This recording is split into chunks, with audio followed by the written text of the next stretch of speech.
There was a girl once, Mira. She wasn't born broken. No child ever is. She came into the world with wide eyes, with hands open like questions waiting to be answered. But wonder is not a currency in every home. In some houses, the economy runs on silence. Mira grew up in one of those houses. Her father's voice carried storms. Her mother's silence carried winters. The walls carried rules that were never spoken out loud, but were always obeyed. The kind of rules you feel in the air rather than hear with your ears. Carl Jung once wrote that we do not become whole by imagining figures of light, but by making the darkness conscious. For Mira, the darkness wasn't a concept. It was the air she breathed. It was the floorboards that groaned like warnings. It was the way laughter or questions could detonate entire evenings.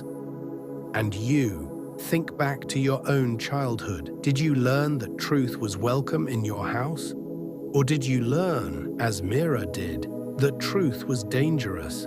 That the safest version of you was the one that stayed quiet?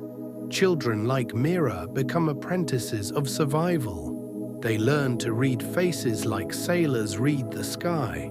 They memorize which words calm storms and which words summon them. They become fluent in hiding, not because they are weak, but because they are wise enough to know survival is sometimes silence. But silence leaves marks.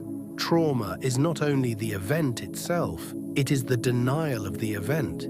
It is the pretending, the renaming, the gaslighting of reality until you no longer trust your own perception. Bruises get called clumsiness. Fear gets called discipline. Loneliness gets called normal. And after a while, you stop asking questions, not because you have answers, but because you've learned questions make things worse. What happens to a child who lives like this? They split. They build a mask, bright, careful, charming. They learn to become what the world wants to see, and people celebrate them for it. We even give it a name, maturity. But what looks like maturity is often just a child doing the emotional labor of an entire family. Maybe you know what that feels like, to be praised for your strength while no one notices the cost, to be celebrated for your composure while your nervous system hums like an alarm that never shuts off. That's the paradox of trauma. It makes you skillful. You become fluent in empathy, in comfort, in reading the room before you even enter it. But every skill was bought with a wound. And wounds that stay hidden never really disappear. They wait, they practice, they grow strong in the silence you've given them. Mira, like so many others, learned to survive by performing. By the time she was grown, she could slip into any role. The good student, the peacemaker, the one who laughs at the right time, the one who makes others feel lighter. But when the lights went out and the city exhaled, the mask slipped, and underneath was a body still wired for danger. Insomnia arrived. Her thoughts tangled into knots she couldn't undo. Her chest carried a hum she couldn't silence. She scrolled through messages, scanning for rejection in the spaces between words. And maybe you know this feeling too, that even when nothing is wrong, your body is braced for impact. Trauma ignored does not disappear. It becomes creative. It disguises itself as anxiety, depression, perfectionism. It learns to speak in symptoms when it has been silenced in truth. It can even begin to fracture reality itself, turning coincidences into warnings, patterns into conspiracies, ordinary voices into accusations. What looks from the outside like madness is often just exhaustion, a soul that has carried the performance for too long and finally sets it down. And you, have you ever felt that exhaustion? The kind that doesn't live in your muscles, but in your spirit. The kind that comes not from working too hard, but from pretending too long. At first, the cracks in the mask were almost invisible. A forgotten key here, a misplaced thought there, a sudden wave of sadness without explanation. Nothing dramatic enough to call a collapse, just hairline fractures spreading quietly across the glass of her days. But fractures never stay small. Soon the nights grew teeth. Sleep hovered out of reach. Thoughts tangled themselves into sailor knots she couldn't untie. She scrolled through messages, scanning for rejection in the empty spaces. Even silence felt like accusation. Maybe you felt this too, the strange paranoia that grows in stillness. The way your chest tightens even when the room is calm. The way you imagine conversations you never had. Replay mistakes no one else remembers. People around her thought she was fine. She smiled when she was supposed to. She laughed in the right places.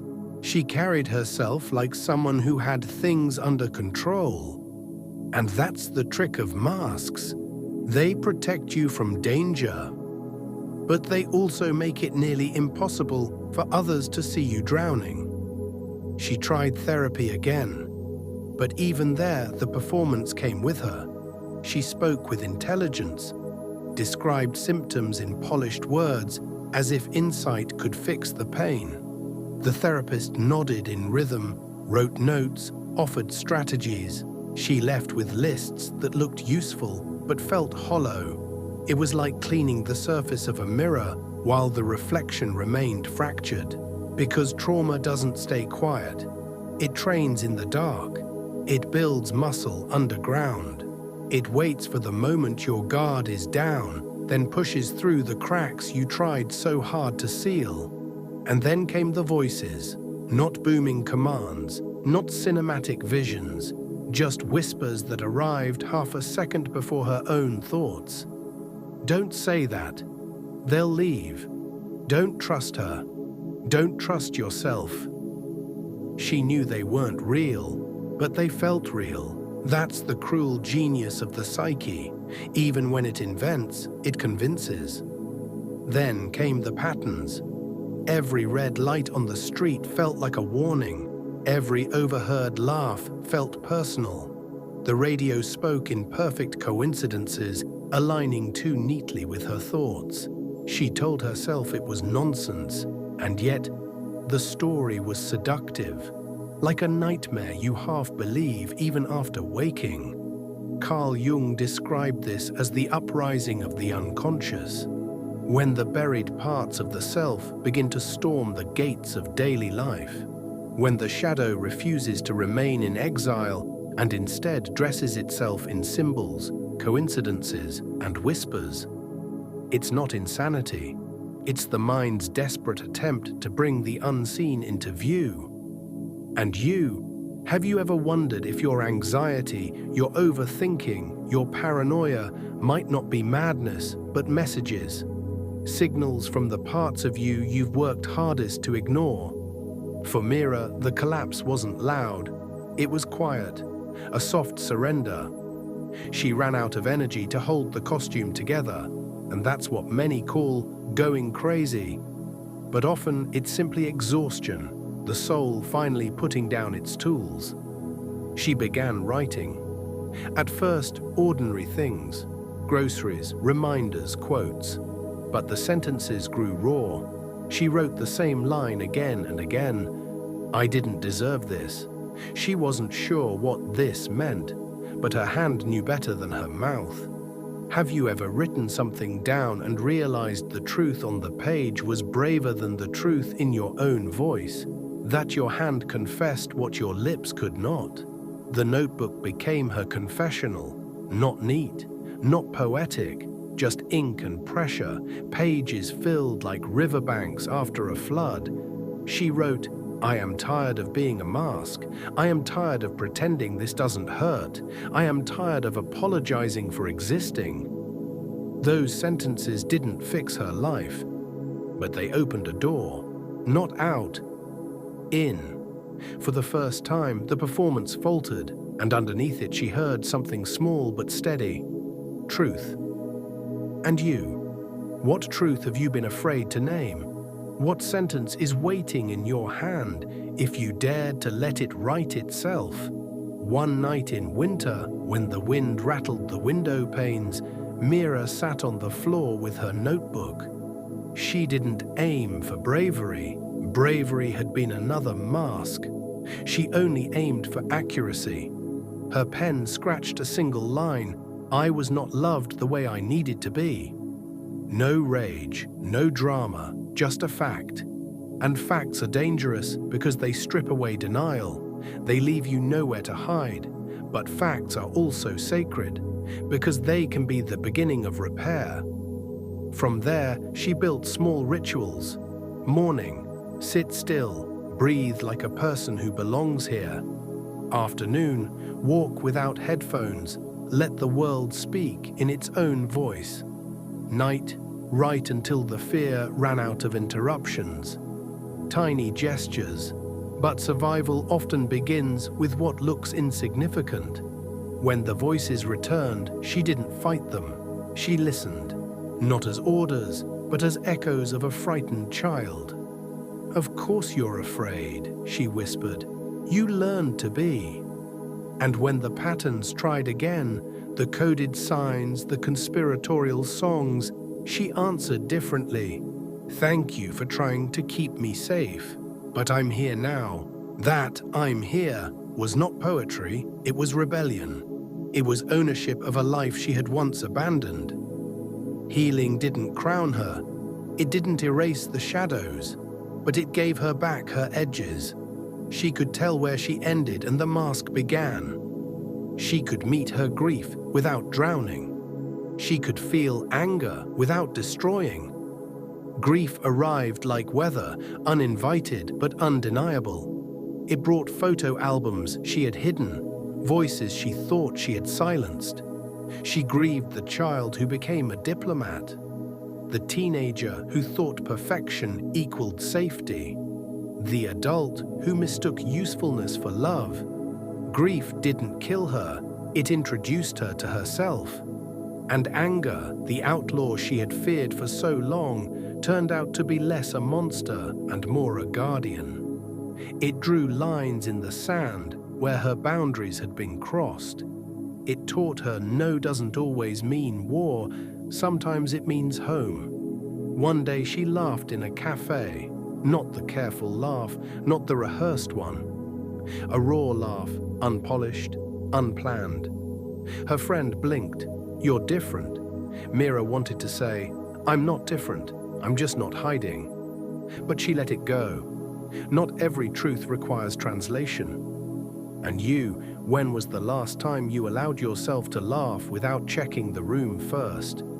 When was the last time you let joy be messy and real? If you asked her what saved her, she wouldn't point to therapy alone, or books, or rituals, though each mattered. She would say, I stopped abandoning myself. I named the bruise. I let the wreckage stay visible. I gave the silenced parts of me a seat at the table. She visited her old house once. The second stair still confessed when stepped on. The kitchen still smelled of silence. Her parents asked small questions, offered safe comments. She didn't demand apologies. She didn't measure their progress. She measured her own, and her shape held.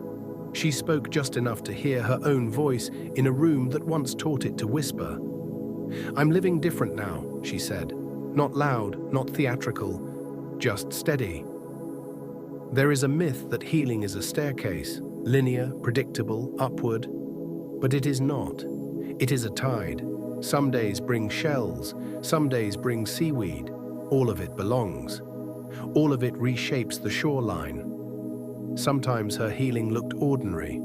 Soup and tears, cartoons and boundaries, late replies followed by forgiveness, a no without essays, a yes without apology, the kind of small human acts that algorithms cannot monetize. At dusk, she opened an old box of school papers. Inside, a story she had written once about a girl who could talk to birds. She had been laughed at for it. Now she read it again, and at the bottom wrote one simple line: "I believe you." And maybe Jung was right after all. Healing begins when the unconscious is made conscious, when the shadow is no longer an enemy but a teacher. For Mira, that work wasn't finished, but it had begun. And you? What shadow waits at the edge of your story? What would happen if you stopped fearing it and started listening? Remember this: you are not broken. You are buried, and digging is sacred work. Begin small. Begin with silence, not the numb silence of disconnection, but the living silence of listening. Breathe like someone who deserves air. Write the sentence you've been avoiding. Walk until your body remembers a rhythm that isn't crisis. Let tears arrive uninvited. Let laughter interrupt. And when the old patterns return, as patterns always do, greet them at the door. Offer them tea. Thank them for their service. Then tell them steady as truth: you don't run this house anymore. I do. Mira still has nights where sleep refuses, mornings where the mirror hesitates. She still carries echoes of alarms from a house that taught her danger in place of love. But now, when the sirens rise inside her, she checks for smoke before evacuating her life. That is what healing really is, a new procedure for old panic. She writes sometimes, not to be profound, not to be neat, but to keep the door open between the girl who disappeared and the woman who stayed. She writes, "I didn't go mad because I was weak. I went mad because I was strong for too long, invisible for too long. Now I am visible to myself. And that is enough. Not perfect, not cured, just here. Because the world doesn't need more masks. It needs people who have faced their shadow, listened long enough to understand its language, and chosen to return, not with slogans or trophies, but with their own name intact. It needs people like Mira, not finished, not fixed, finally, blessedly, real."